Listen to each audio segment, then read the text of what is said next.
स्वागत है आप सबका एक बार फिर से बायोट्रीजन में। और आज के इस वीडियो का टॉपिक है क्रोमोसोमल थियरी ऑफ इनहेरिटेंस। इस टॉपिक के साथ ही आज हम बात करेंगे एक प्रीवियस ईयर क्वेश्चन की, ताकि आपको नीट पे जो जिस तरीके के क्वेश्चन पूछे जाते हैं उसका एक हिंट आपको मिलता रहे। तो उम्मीद करती हूँ कि आप क्वेश्चन को बहुत अच्छे से सॉल्व कर पाएंगे। अभी इस टॉपिक को हम स्टार्ट कर रहे हैं। क्या है क्रोमोसोमल थियरी ऑफ इनहेरिटेंस? सबसे पहले कि ये थियरी किसने दी थी, तो सटन एंड बोवेरी, ये दो अलग अलग साइंटिस्ट थे। इन दोनों ने कंबाइंडली एक थियरी प्रपोज की जिसका नाम है क्रोमोसोमल थियरी ऑफ इनहेरिटेंस। अगर पूरा नाम देखना चाहें तो हमने लिखा है यहाँ नोट्स में, क्या है, Walter Sutton and Theodor Boveri. ये दो साइंटिस्ट थे 1902। बेसिकली इनका जो एक्सपेरिमेंट है, इनकी जो स्टडी है वो 1902 में और 1903 तक वो चल रही थी। बट क्योंकि 1902 तक काफ़ी कुछ क्लियर हो चुका था, इसीलिए थ्योरी को 1902 में ही मेमोराइज करते हैं। डन। तो chromosomal theory of inheritance given by Sutton and Boveri in 1902। बोलो क्लियर है? चलिए, अब ये जो थ्योरी है ये कहना क्या चाह रही है, अगर बहुत ही सिंपल लैंग्वेज में हम समझें तो ये थ्योरी कह रही है कि जितने भी कैरेक्टर जीन के हैं, है ना, all the characteristics of genes are similarly applicable to the chromosome. जो सारी बातें हम जीन के लिए पढ़ रहे थे वो सारी बातें क्रोमोसोम के लिए सही हैं। क्वेश्चन है व्हाई? आंसर है because genes are found over the chromosome. ठीक है भाई, क्रोमोसोम जो होता है उसके ऊपर ही जीन प्रेजेंट होते हैं। दैट्स वाई जो सारे पॉइंट्स हमने मेंडेलियन जेनेटिक्स यानी जीन के रिगार्डिंग पढ़े हैं, वही सारे पॉइंट जो हैं वो सिमिलरली क्रोमोसोम पे भी एप्लीकेबल होते हैं। बस यही है क्रोमोसोमल थियरी ऑफ इनहेरिटेंस। ठीक है, और अच्छा हम कहें कि जैसे इनहेरिटेंस के लिए, इनहेरिटेंस समझते हैं आप? इनहेरिटेंस का मतलब है फर्स्ट जनरेशन से नेक्स्ट जनरेशन में कैरेक्टर्स का ट्रांसमिशन। तो जैसे हम इनहेरिटेंस के लिए जीन को रिस्पॉन्सिबल मान रहे थे टिल नाउ, अभी तक जितना हमने पढ़ा सारी बातें जीन के अराउंड हम कर रहे थे, तो जैसे हम यूनिट ऑफ इनहेरिटेंस जीन को कह रहे हैं, बट इस थ्योरी के अकॉर्डिंग क्या है कि all the points of gene, जैसे हम यूनिट ऑफ इनहेरिटेंस जीन को कह रहे हैं, अब हम यूनिट ऑफ इनहेरिटेंस किसको कह सकते हैं? क्रोमोसोम को भी कह सकते हैं। That is called as theory of chromosomal theory of inheritance. बोलो क्लियर है? कौन कौन सी सिमिलरिटीज हैं, चलिए बात करते हैं। पॉइंट्स के फॉर्म में लिखा है हमने। फर्स्ट सिमिलरिटी क्या है? Chromosomes are always found in pair. जैसे जीन जो है वो पेयर में थे। जनरली हम डिप्लॉइड ऑर्गेनिज्म की बात करते हैं तो हम कह रहे हैं कैपिटल टी, स्मॉल टी, वो जीन जो है वो हमेशा पेयर में बात हो रही है। वैसे क्रोमोसोम्स भी क्या होता है, पेयर में प्रेजेंट होते हैं। ठीक है, अच्छा, जैसे नेक्स्ट जनरेशन में जब जा रहे थे तो इंडिपेंडेंटली असॉर्टेड हो रहे थे। हमने लॉ पढ़ा था मेंडल का, लॉ ऑफ इंडिपेंडेंट असॉर्टमेंट। वैसे ही क्रोमोसोम्स भी जो है वो इंडिपेंडेंटली असॉर्टेड होते हैं टू द नेक्स्ट जनरेशन। ठीक है, ये दो सिमिलरिटीज हो गई। और क्या सिमिलरिटीज हैं? Chromosome act as unit of inheritance. ये बात हमने पहले ही कर ली कि जैसे हम जीन को यूनिट ऑफ इनहेरिटेंस कह रहे हैं, बट ये थ्योरी क्या कह रही है, आप जीन को रिप्लेस कर दो। बेसिकली ये जो टॉपिक है यहाँ से स्टार्ट हो जाती है मॉडर्न जेनेटिक्स। ठीक है, मतलब मेंडेलियन जेनेटिक्स के आगे का जो है। तो अब जैसे आगे चलने लगे तो समझ में आया कि जो पॉइंट्स जीन के लिए हैं बहुत इजी हो जाएगा अगर उसी सारे पॉइंट्स को हम क्रोमोसोम पे स्टडी करें तो। डन, वही ये थ्योरी है। और क्या सिमिलरिटी मिलती है कि chromosome contains the genetic determinants. मतलब क्रोमोसोम जो है उस पे ही वो जेनेटिक डिटर्मिनेंट्स है, मतलब जीन्स हैं जो कि पेरेंट्स से ऑफस्प्रिंग में जा रहे हैं। ठीक है, सेम बात हो गई। अच्छा, नेक्स्ट है each parent contribute one set of chromosome. भाई एक बहुत सिंपल सा पॉइंट हमने बहुत पहले भी पढ़ा है कि पेरेंट्स जो हैं वो जनरली डिप्लॉइड है, यानी 2n होते हैं, उनकी डबल प्लॉइडी होती है। हम एक बार लिख के थोड़ा बता देते हैं कि अगर कोई पेरेंटल जनरेशन है तो वो भाई साहब 2n है ना। 2n है मतलब कि उसकी प्लॉइडी डबल है, 2n उसमें 2 सेट हैं क्रोमोसोम के।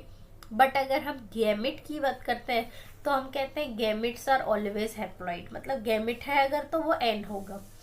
तो गैमेट n होने का मतलब क्या है कि एक सेट, सिंगल सेट जो है वो एक पेरेंट दे रहा है, मेल दे रहा है, जैसे मान लीजिए फादर से आ रहा है।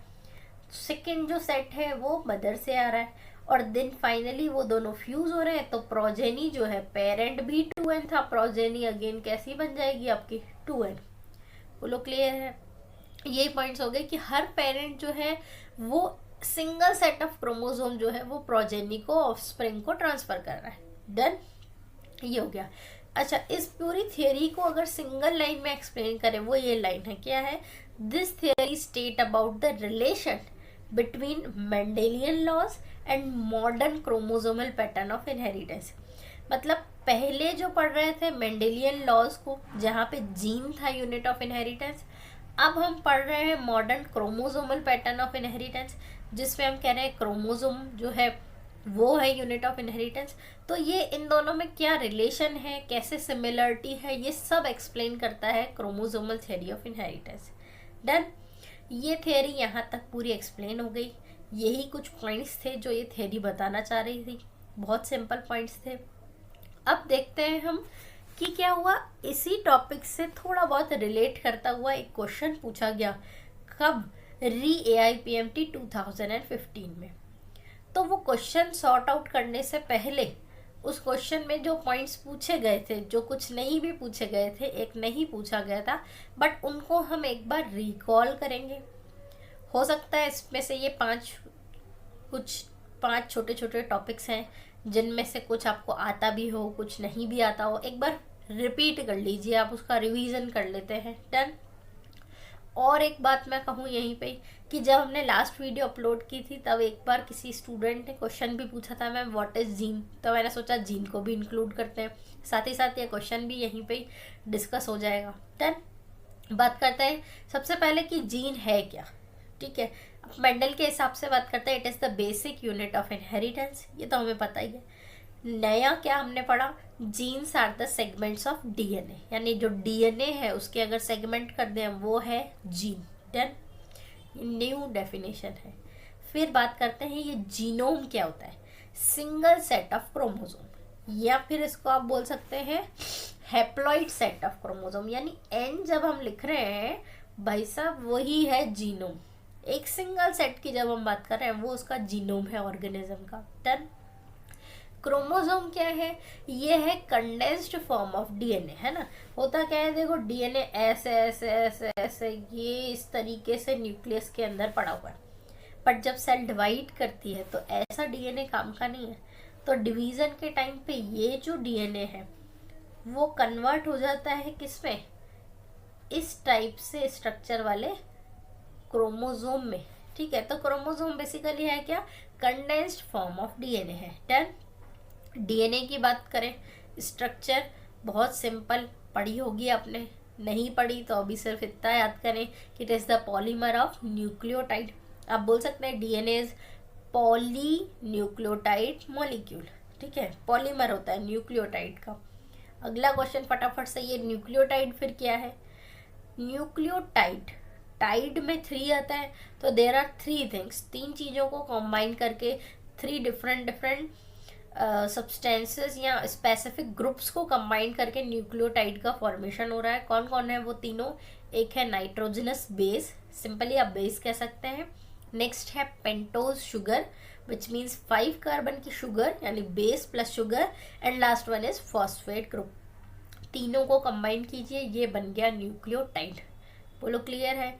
ये पांचों टर्म्स अगर अभी तक आपको क्लियर हो गई हो तो अब आप फटाफट से सॉल्व कर लेंगे ये हमारा जो नेक्स्ट क्वेश्चन है, जो कि है री AIPMT 2015 में आया हुआ। ठीक है, क्या है क्वेश्चन? कि कुछ नहीं करना, आपको लार्जेस्ट टू स्मॉलेस्ट इनको साइज के हिसाब से अरेंज करना है। अगर आप ध्यान से देखेंगे तो यहाँ ऑप्शन में सिर्फ 4 चीज़ें हैं, जबकि पढ़ी हमने 5 है। DNA भी पढ़ा था हमने, यहाँ लिखा नहीं है, बट मैंने वहाँ जानबूझ के एक्सप्लेन किया है। हो सकता है अगली बार जब क्वेश्चन आए तो उसमें DNA इंक्लूडेड हो। तो यहाँ बिल्कुल सिंपल आपको सीक्वेंस बताना है। जितना मुझे पढ़ाना था मैं लास्ट स्लाइड में वो सारी चीज़ें एक्सप्लेन कर चुकी हूँ। अब इसका सॉल्यूशन जो है वो आपको करना है। चेक करेंगे आपकी कौन सा ऑप्शन सही है। तो जो वीडियो का फर्स्ट जो कमेंट होगा उसमें मैं इसका करेक्ट जो ऑप्शन है वो डाल दूंगी। अच्छा, अब आपको क्या करना है, डीएनए अगर इस सीक्वेंस में होता तो उन पांचों का क्या सीक्वेंस बन जाता, ये चार चीजें ये और एक डीएनए, पांचों का क्या सीक्वेंस होता वो मुझे आपको बताना है कमेंट बॉक्स में। ठीक है, कमेंट बॉक्स में मुझे ज़रूर बताइए कि डीएनए अगर इस सीक्वेंस में जोड़ा जाए तो क्या आंसर आपका बना। ठीक है, करेक्ट ऑप्शन के लिए ज़रूर देखिए फर्स्ट कमेंट को। और आज के लिए इतना ही। Thanks for watching. कोई भी क्वेरी है आपको तो प्लीज़ मुझे कमेंट बॉक्स में बताइए। वीडियो पसंद आया हो तो उसे लाइक कीजिए, शेयर कीजिए, कमेंट कीजिए। Thank you.